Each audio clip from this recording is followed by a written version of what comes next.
nga lubindi ze tugenda okweyambisa neera tutunule mu nsonga ez'enjawulo nga n'okusingira ddala essira tugenda kulisimba mu ggwanga erya Sudan. So no twabaddeyo ku enkya ya leero naye waliwo ebijulidde ebitalinda ng'olina okubitegeera olyoka omanye nti gwe wamma okufumba sikoota. Olutalo lufaanana okuba nga luzzeemu kabisibisi munda mu ggwanga erya Sudan. Sudan bwe njogerako mwattu obuzaabuzibu oba oliawo gwe munnabusubi oyinza okulooza nti njogera ku eno emanyiddwa gye tugenze nnyo naye eri gye tuli naye okusinga abagenda eyo baba bagenzeeyo obutafaanana nnyo n'ebiri wano mu South Sudan. Okusinga tugendayo buli asanze ayingira nayingira tugenze kusuubula tugenze kukola mirimu egy'enjawulo naye eri bannayuganda bangi abaliyo oluusi baba bagenze kusoma n'okukola emirimu emiteeketeeke kubanga yo tewaali nnyo wa muniino. Kaakati Sudan gye njogerako ye Khartoum nzize njikubuulira n'olutalo oluliyo kakati luli mu myaka 2 naye ennaku ezo olutalo lubadde lusiriikiriddemu nga gavumenti eringanga erusalidde amagezi wakati mu kuvumbagatira abasajja abayekera ba Rapid Support Forces abakulemberwa Muhammad Dagalo. Gavumenti ebaddeko engeri gye yebalinnya ku nfwete naye ate kaakati balabika okuba nga batutunuse bameze buto okulaba nga baddamu okwefunza. Ku mulundi guno abakugu balengedde nti si kwefunza Sudaani yonna wabula waliwo ekigendererwa ekiteeketeeke ekyokufuula ekitundutundu kye bayita ddafu ensi eyeetongodde era eyeetengeredde. Munnange tugenda kubinyumya naye njagala kubuulira nti amawanga ag'Abawarabu agaliraanye eggwanga lino erya Sudan ate ne Sudan nayo yemu ku mawanga agabaliwo okuba ag'Abayisiraamu era Abawarabu.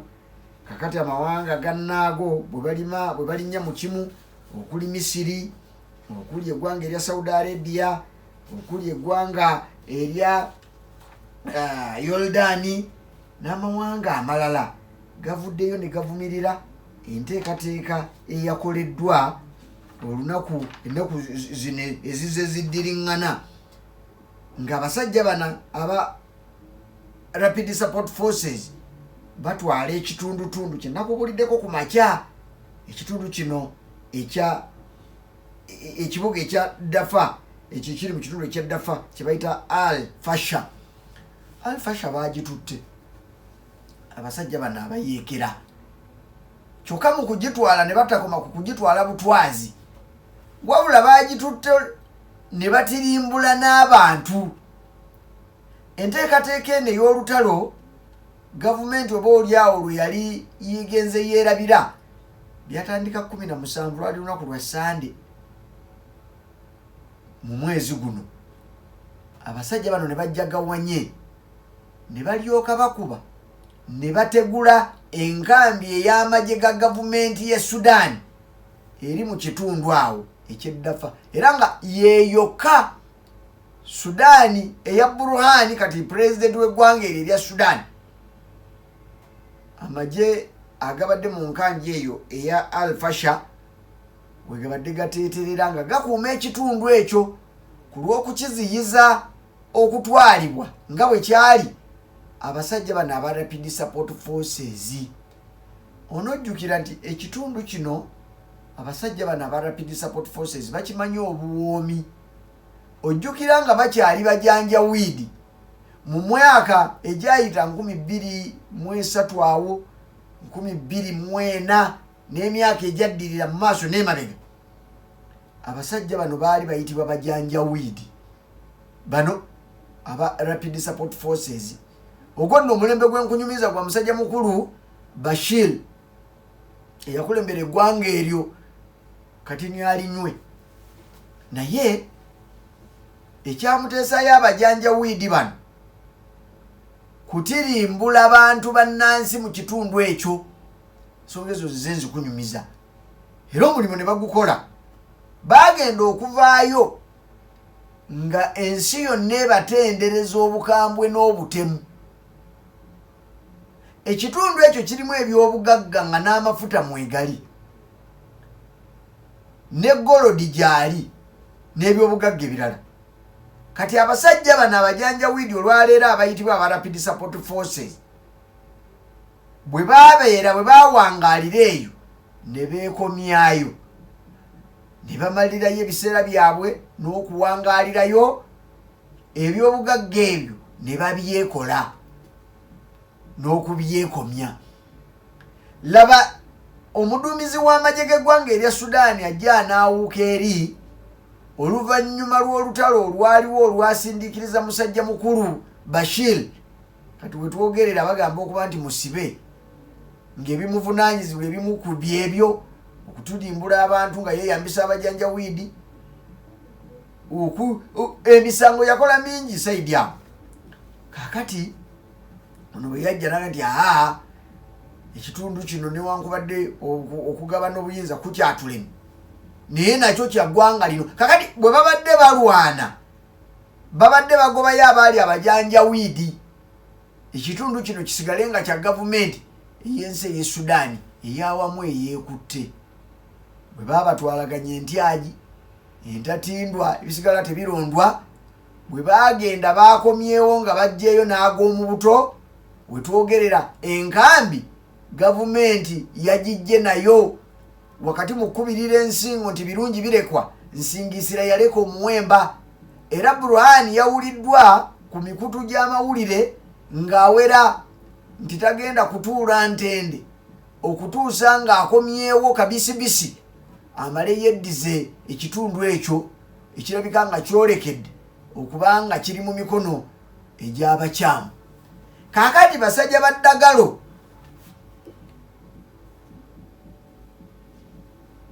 mu kuwamba ekitundu kino ekibuga kino Alfasha bassa abantu bangi. Era njagala kukutegeeza nti gavumenti ya Burhan etegeezezza nti mazima okuva nga 17 n'okutuuka eno gye tuli ebikolobero bingi nnyo ebikoleddwa ku bannansi abawangaalira mu Alfasha n'ekitundutundu kya Darfur okutwaliza awamu. Gamba abantu abasukka mu 2,000 bafudde okuva nga 17 okutuuka leero.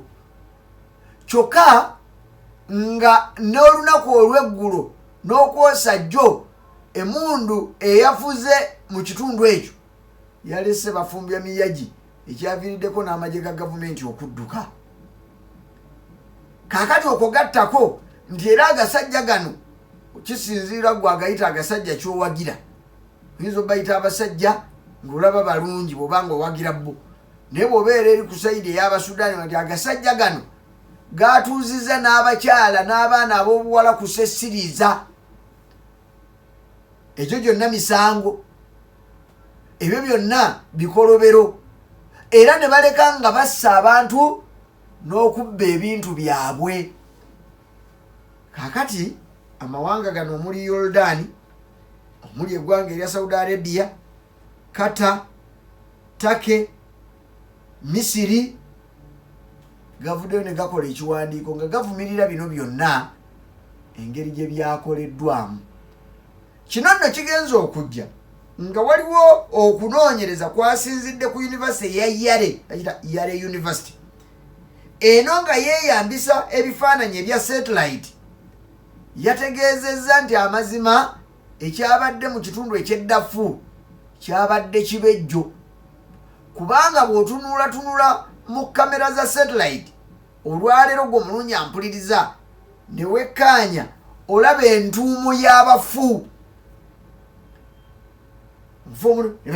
okubiri nekola entuumu n'abalala nga babasibye mu migugu babatadde awo.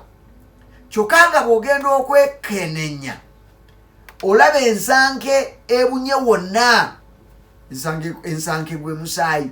Kakati omusaayi ogwavudde mu bano bw'otunula ku satellite ogulaba noga nti bannange kiki kino kyetuliko munnange. Amawanga gano kyegavudde gavaayo gavumirire enteekateeka y'abano, kubanga Sudan newankubadde ali mu bizibu munnaabwe. Era bwe baga nti amawanga g'Abasiraamu Sudan ajja, andi amawanga g'Abawarabu era Sudan mwali kubanga be babawangalirawo.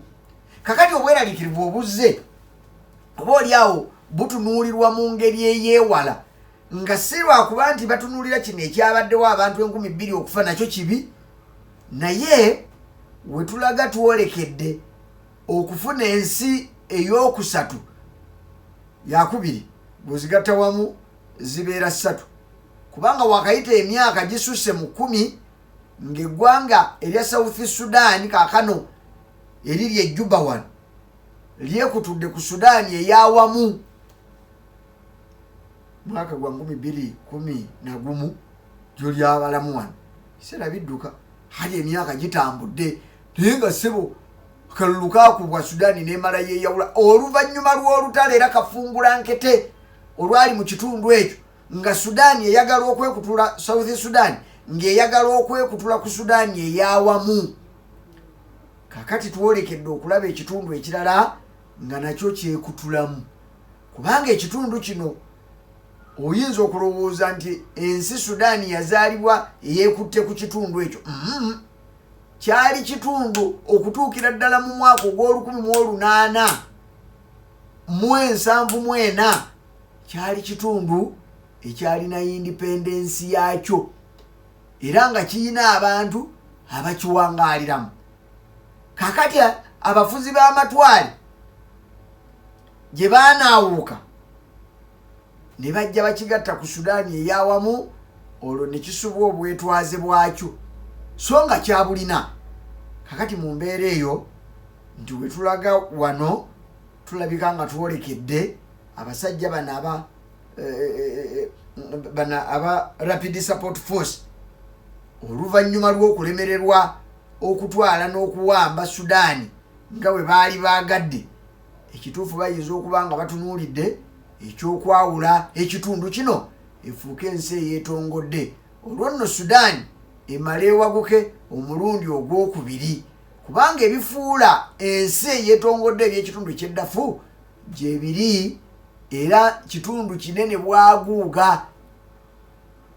Olabye ensonga eyo we wali nno obweraliikirivu. Kakati bw'ogenda okulambulula bano abakubiridde ensingo kye bakubiriddeko kitundu ekyaddafu nkunnyonnyodde bagita Darfur region kiri mu bitundu eby'obugwanjuba ebya Sudan. Tolaba eno Sudan ey'Ejuba ne bwe bagita South Sudan era yo yali bukiikaddyo ye South eya Sudan. Kale ne bwe baavaako kyagenda okusangibwa nga mazima ddala era basaanidde kuyitibwa South Sudan kubanga bali bukiikaddyo. Badde nkutegeeza nti ekitundu kino ekyeddafu kyaliwo okuva mu mwaka ebyafaayo biddayo mu myaka 305 eddi. Ekitundu kino kyaliwo era nga kyalimu abantu abaalimu. Kakati okuva mu mwaka ogwo ebbanga lyatambula ne mujjamu abantu be bayita Batanjul nabo ne batambuza ekitundu kino kutuuka mu 1879. Tanjul bwevaawo kati abafuzi b'amatwale ne balyoka bakizza ku Sudan eno eyawamu naye nga kitundu kinene nnyo nnyini ddala kitusingira ddala bw'oba ogenze kupimaapima nga opimira ku Uganda eno tuli mu 24 square kilometers naye bo bano bali mu 48. Kitegeeza nti esobola okubeera ensi n'okufikawo n'efikawo. Kakati awo wali obweraliikirivu nti akakodyo konna akajja kakuzza kitundu kino ku nsi eyeetongodde.